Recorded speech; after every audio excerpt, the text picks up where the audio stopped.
আমাদের দেশের অনেক যুবক আছে, তাদের একটা চিন্তা থাকে মিশর, তারপর হচ্ছে ফিলিস্তিন, এই কান্ট্রিগুলোতে বিয়ে করতে চায়। হ্যাঁ। মানে বিভিন্ন কারণেই আসলে মানুষের একটা চিন্তা, ফ্যান্টাসি বলা যেতে পারে, থাকে। হ্যাঁ। তো এটা আপনি কিভাবে দেখেন? হতে পারে। এখন মানে কোনো মানে আইনগতভাবে এবং ধর্মীয়ভাবে কোনো নিষিদ্ধ নাই। না, সুতরাং না। কেউ চাইলেই করতে পারে। কিন্তু এটা নির্ভর করবে আসলে পারবে কিনা, সেটা নির্ভর করবে ওই দেশগুলোর মানে সামাজিক, অর্থনৈতিক অবস্থার উপর। যেমন লিবিয়াতে হুম, খুবই কঠিন আসলে। বিদেশী একজন, বিশেষ করে নন আরব একজন গিয়ে হুম, লিবিয়ান মেয়ে বিয়ে করবে, এটা আসলে খুবই কঠিন। সেই তুলনায় মিশর হয়তো অনেকটা সহজ। আচ্ছা। এটা বিভিন্ন দেশের সেখানকার সামাজিক এবং অর্থনৈতিক অবস্থার উপর নির্ভর করবে।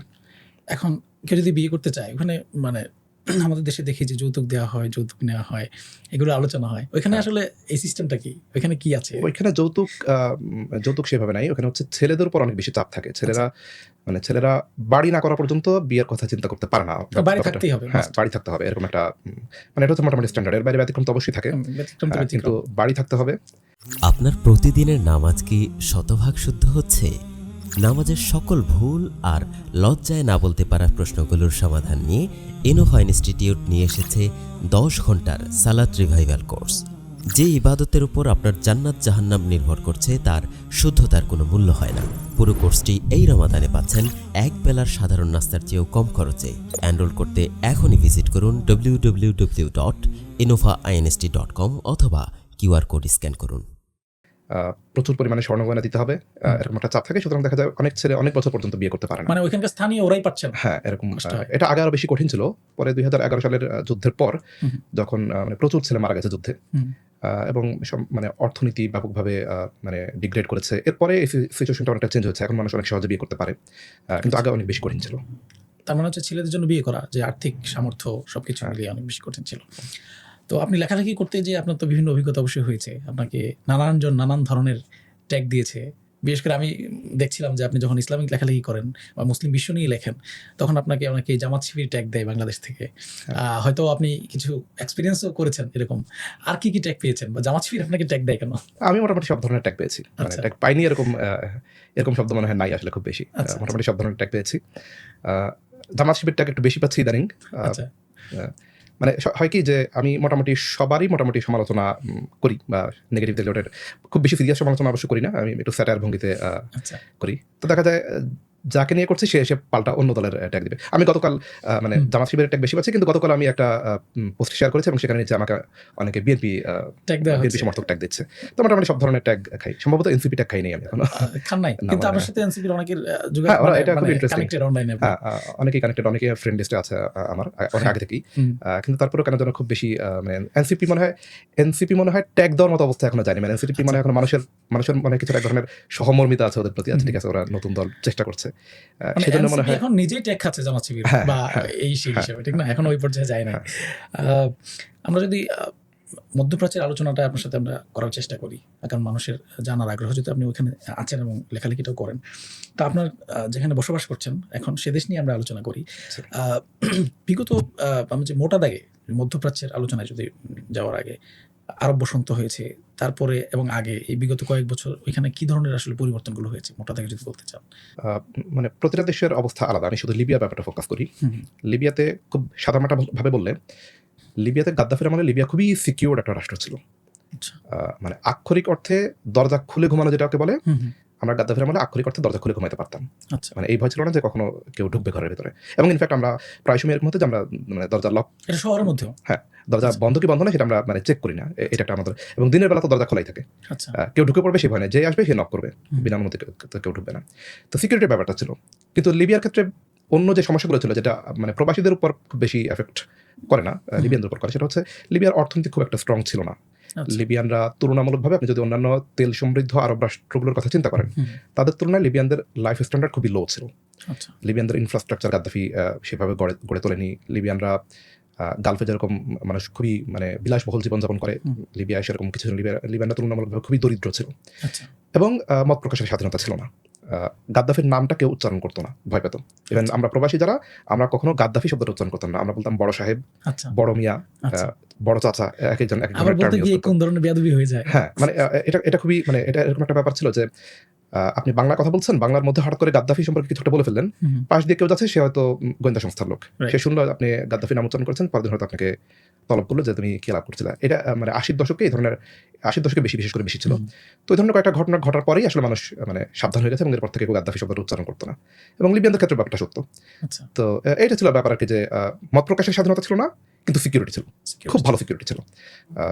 মানে আমরা আমার আব্বা এক শহরে চাকরি করতো, আমরা থাকতাম অন্য শহরে। হুম। সেখানে যাওয়ার সময় আমার আব্বা রাত একটা সময় আরকি। হুম। তখন আরেকজন বাংলাদেশীর সাথে রাতের বেলা তারা যাত্রা শুরু করতো, ড্রাইভ করে। বাংলাদেশে সে নিজে ড্রাইভ করতো, নিজের গাড়ি। হুম। যাত্রা শুরু করতো রাত ৯টা-১০টার পরে হুম। এবং রাতের বেলা গিয়ে পৌঁছতো। আচ্ছা। কখনো কোনো চিন্তা ছিল না যে কেউ কিছু বলবে এরকম। আচ্ছা। ২০১১ সালের গৃহযুদ্ধের পরে যেটা হয়েছে, হুম, হুম। অর্থনীতি ডেভেলপ করেছে মোটামুটি, যদিও অনেক দিক থেকে আবার অনেক খারাপও হয়েছে। কিন্তু অনেক মানুষের হাতে অনেক টাকা পয়সা এসেছে, তারা বাড়ি করেছে, এদিক থেকে ঠিক আছে। অর্থনীতি মুক্ত হয়েছে। আগে অনেক রেস্ট্রিকশন ছিল, সেগুলো উঠে গেছে। কিন্তু আবার অন্যদিক থেকে খারাপ হয়েছে, দিনারের মান অনেক মানে পড়ে গেছে, ব্যাংকে তারল্য সংকট অনেক বেশি। এসব দিক থেকে অর্থনীতির ব্যাপারটা অনেকটা মিক্সড। আচ্ছা। কিন্তু এবং অন্যদিকে প্রথমে কয়েক বছর, ২-১ বছর রাজনৈতিকভাবে খুবই স্বাধীনতা ছিল, যদি পরে সেটা আবার প্রায় আগের অবস্থায় ফিরে গেছে। কিন্তু যেই ব্যাপারটা সবচেয়ে খারাপ হচ্ছে সেটা হচ্ছে সিকিউরিটি পুরোপুরি গন। এখন আগে যেটা বললাম যে রাতের বেলা এক শহর থেকে আরেক শহরে যেত, এখন দিনের বেলা মানুষ এক শহর থেকে না, শহরের ভিতর দিনের বেলা বের হওয়ার আগে মানুষ খোঁজ নেয় অনেক সময় যে রাস্তাঘাটের কি অবস্থা, সিকিউরিটি চেক পয়েন্ট আছে কিনা বা মিলিশিয়াদের চেক পয়েন্ট আছে কিনা, আচ্ছা। এই ধরনের একটা ভয় থাকে। এবং অনেকেই যারা এখানে ফ্যামিলি নিয়ে থাকে, তারা রাতের বেলা ঘর থেকে বের হওয়ার সময় সাথে একজন মহিলা মেম্বার রাখে, ওয়াইফকে, বোনকে, মেয়েকে, যে মহিলা মানুষ থাকলে হয়তো কিছু বলবে না, আচ্ছা। ঝামেলা করবে না, এক বের হলে অনর্থক ঝামেলা করবে, টাকা পয়সা নিয়ে যাবে, এই ধরনের একটা ভয় থাকে। সুতরাং সিকিউরিটি এখন খুবই খারাপ। আচ্ছা, ওই আমরা মুয়াম্মার গাদ্দাফির ব্যাপারে যদি আসি আলোচনায়, তা আপনি তো ওই সময়টাতে ওইখানেই ছিলেন যেহেতু, তো ওই সময় রাষ্ট্র পরিচালনা আসলে কারা করতো, কিভাবে হতো আসলে? রাষ্ট্র পরিচালনা গাদ্দাফি এবং তার নিজের পছন্দের লোকেরা, টোটাল একনায়কতন্ত্র যেটাকে বলে সেটা। যদিও গাদ্দাফির খুব গালভরা নাম ছিল একটা। লিবিয়ার রাষ্ট্রীয় নাম হচ্ছে আল জামাহিরিয়াত আল আরাবিয়াত আল লিবিয়াত আল শাবিয়াত আল ইশতিরাকিয়াত আল আজমা। এটা হচ্ছে লিবিয়ার অফিসিয়াল নেম, আচ্ছা, আচ্ছা, the great socialist people's Libyan Arab Jamahiriya. আচ্ছা। জামাহিরিয়া শব্দের অর্থ হচ্ছে অনেকটা, মানে এটা এক্সাক্ট মিনিং হয় না, কিন্তু এটা মিনিং হচ্ছে ডাইরেক্ট ডেমোক্রেসি, এরকম একটা ব্যাপার। তো সেটাকেই তারা বলতো এটা হচ্ছে অরিজিনাল ডেমোক্রেসি, আচ্ছা। মানুষ বসবে, আলোচনা করবে, কিন্তু বাস্তব হচ্ছে মানে সব সিদ্ধান্ত গাদ্দাফির। এবং নির্বাচন কি হতো এখানে? না, কোনো ধরনের নির্বাচন হতো না। এটা খুব ইন্টারেস্টিং যে অন্যান্য অনেক মানে স্বৈরতন্ত্রেও নির্বাচন হতো, ইভেন মানে ইরাকে নির্বাচন হতো, সিরিয়াতে নির্বাচন হতো, লোক দেখানো নির্বাচন কিন্তু হতো। লিবিয়াতে কোনো নির্বাচন হতো না, কারণ গাদ্দাফি ওই নির্বাচন সিস্টেমের বিরোধী। সে হচ্ছে তার ওই যে ডাইরেক্ট ডেমোক্রেসি যেটা, সেটা। ডাইরেক্ট ডেমোক্রেসি বলতে ওরা কি বোঝাতো আসলে? নির্বাচন যেহেতু হতো না, নির্বাচন কোনো পলিটিক্যাল পার্টি তো ছিল না। না, কোনো পলিটিক্যাল পার্টি ছিল না। তারা লোকালি কিছু লোককে নমিনেট করতো, তারা এসে আলোচনা করতো বিভিন্ন সংকট নিয়ে। এই ধরনের একটা ব্যাপার ছিল আর কি। লোকাল ছোট ছোট কমিউনিটি থেকে ছোট ছোট কিছু লোকাল লিডাররা উঠে আসতো, তারা কিছু আলোচনা করতো এই সংকট কিভাবে সমাধান করা হবে, এইসব ব্যাপারে লোকাল সমস্যা, পরামর্শ সভা। হ্যাঁ, কিন্তু সেখানেও মানে বেসিক্যালি মানে সিদ্ধান্ত আসলে উপর থেকে আসতো, খুব বেশি নিচে সিদ্ধান্ত কার্যকর হতো না। তারপরে লিবিয়ার গাদ্দাফির পতনটা আসলে কিভাবে শুরু হয়, প্রেক্ষাপটটা কিভাবে তৈরি হয়? গাদ্দাফির যে পতন হবে সেটা কেউ মানে কেউ কল্পনা করেনি এইভাবে যে পতন হবে। আচ্ছা। যখন আরব বসন্ত শুরু হলো, তিউনিসিয়ায় শুরু হলো, ইভেন মিশরে যখন স্পার্ক করলো, তখন পর্যন্ত আমি যখন লিবিয়ানের সাথে কথা বলতাম, তারা কেউ মানে কল্পনাও করেনি যে লিবিয়াতে এরকম কিছু হবে। আচ্ছা। মানে লিবিয়াতে অনেক কারো গাদ্দাফির প্রতি অনেক অসন্তোষ ছিল, কিন্তু সেটা আরো আগে, লাস্ট 10-15 বছর ধরে মোটামুটি মানুষ মেনে নিয়েছিল, ওকে খারাপ না, ঠিক আছে, চলছে। এবং ইনফ্যাক্ট লাস্ট 10 বছরে গাদ্দাফি নিজে দেশ চালাতো না। গাদ্দাফি মানে এমনিতে রাষ্ট্রের প্রধান ছিল, কিন্তু দেশ চালাতো গাদ্দাফির ছেলে সাইফুল ইসলাম। এবং সে অনেক কিছু পরিবর্তন করছিল, অনেক দিক থেকে অনেক লিবারালাইজেশন করছিল, স্বাধীনতা কিছুটা বাড়ছিল মানুষের, অর্থনীতি উন্নত হচ্ছিল। তো সেজন্য কেউ কল্পনা করে না যে এরকম কিছু হবে। কিন্তু ওই যে মানে দুইটা ঘটনা স্পার্ক করেছে, এবং এরপরে কিছু মানুষ, খুবই অল্প সংখ্যক কিছু মানুষ শুরু করেছে, ওইখানে সিকিউরিটি ফোর্স বাধা দিয়েছে, গুলি চালিয়েছে, কিছু মানুষ মারা গেছে। ওইটার প্রতিক্রিয়ায় আরো বেশি মানুষ মিছিলে যোগ দিয়েছে, এবং মিডিয়া, এবং এই ক্ষেত্রে মিডিয়া বললে সবাই মনে করে মানে পশ্চিমা মিডিয়া, বিবিসি, সিএনএন, কিন্তু আরব বসন্তের ক্ষেত্রে মিডিয়াটা হচ্ছে আল জাজিরা। কারণ মানে আরব জাতি তারা বিবিসি দেখে না, সিএনএন দেখে না, তারা শুধুমাত্র আল জাজিরা দেখে। সেজন্য আল জাজিরা সেটাকে কাজে লাগিয়েছে। তারা মানে খুবই আনপ্রফেশনাল ভাবে নিউজ করেছে, তারা স্পার্ক করেছে ব্যাপারটাকে, মানে ইচ্ছা করে এটাকে। যেখানে 2 জন মারা গেছে, সেখানে তারা বলছে যে 50 জন মারা গেছে। এই ধরনের তারা খুবই ভেরিফাই না করে, কেউ একজন ফোন করে বলেছে আমি অমুক শহর থেকে বলছি, এখানে আজকে ম্যাসাকার হয়ে গেছে, 50 জনকে মেরে ফেলেছে, আল জাজিরা ওটা প্রকাশ করছে। হ্যাঁ, মানে ওরাও চাচ্ছিল যে একটু বেশি বেশি দেখাইতে বা। তো এইভাবে এক শহর থেকে আরেক শহরে আস্তে আস্তে ছড়িয়ে গেছে। এবং কিছু মানুষের মধ্যে তো অবশ্যই গাদ্দাফির প্রতি ক্ষোভ ছিল। গাদ্দাফি দীর্ঘদিন ধরে ক্ষমতায় ছিল, এবং গাদ্দাফি 80-র দশকে অনেক মানুষকে মানে হত্যা করেছে, অনেক মানুষকে গুম করেছে। এই ধরনের ঘটনা তো অবশ্যই ছিল। তাদের আত্মীয়স্বজনদের একটা জেনুইন ক্ষোভ ছিল গাদ্দাফির প্রতি।